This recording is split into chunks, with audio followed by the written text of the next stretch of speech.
Torontonians are aware that we're welcome to sit and hang out here, but not all of the public spaces are this obvious and inviting. Because you may not know that there's also technically a public space right by CAMH. Obviously, this one's different from Trinity Bellwoods Park. This is called a privately owned, publicly accessible space, or POPS for short. Where you just saw me was right here, and the city actually has a map of over 200 locations like this.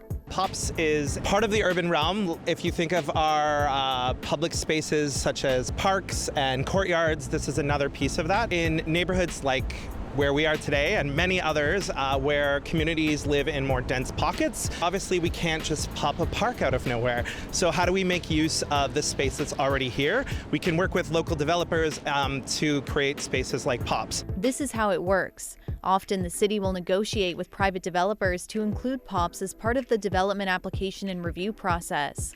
POPs are a specific type of open space, which the public is welcome to enjoy but remains privately owned. Some say there are ways these spaces could be improved and also made more well-known. Like, one is, how is it designed to make it feel like it's open and for the public, and also to make it usable, to make it feel like you might want to come in and sit down on the bench or use play equipment or something, and it's not just a space for the people that belong in the building. So you can communicate that through design.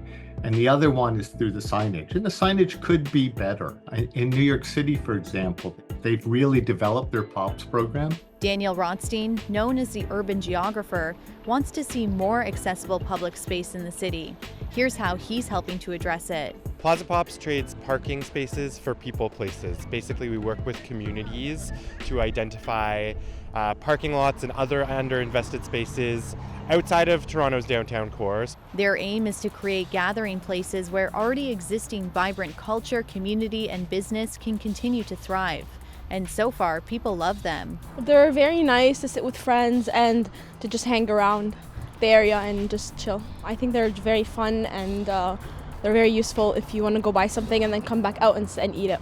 There is an inequity in access to what we call social infrastructure. Social infrastructure are things like community centers, parks, even those beloved stores where everyone knows your name.